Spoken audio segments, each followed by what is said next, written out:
আমার সোনার বাংলা। ফেসবুকে পরিচয়ের পর প্রথম দেখা টুইন টাওয়ারে, তারপর প্রেম। এভাবেই তিনি আজ বরিশালের পুত্রবধূ।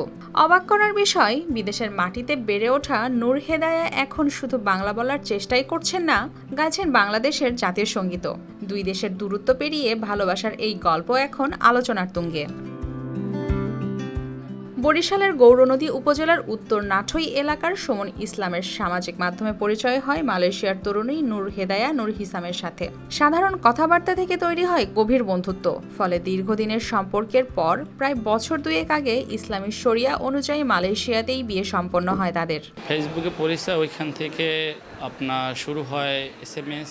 তো আমি প্রথমে নক করি, পরে শেষে ওইখান থেকে দুজনের কথাবার্তা হয়। আমাদের সম্পর্ক হলো বিগত 1.5 বছরের।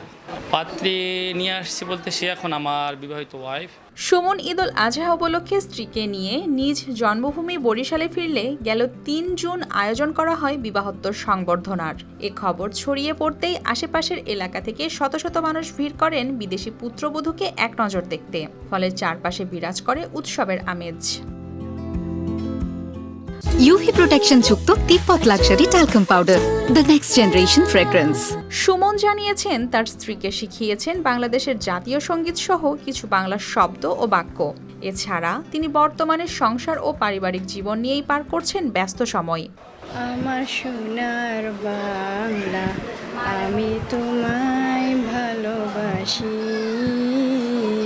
চিরদিন তোমার আকাশ, চিরদিন তোমার আকাশ, তোমার বাতাস আমার প্রাণে প্রাণী বাজায় বাসি সোনার বাংলা, আমি তোমায় ভালোবাসি।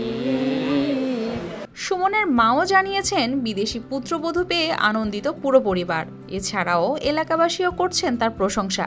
যে আমাকে অনুমতি নিয়ে বিবাহ করছে, বউ আল্লাহর ইচ্ছে ভালোই, বাংলা ভাষায় সে কথা বলে, বোঝে আমার কথা, সে বোঝে। আমরা আসলে খুবই আনন্দিত এই বিষয় নিয়ে, কারণ বাহিরের দেশের একটা মেয়ে আমাদের দেশের পুত্রবধূ হয়ে এসেছে, এটা আসলে আমাদের কাছে খুবই ভালো লাগে এবং আনন্দের একটা ব্যাপার।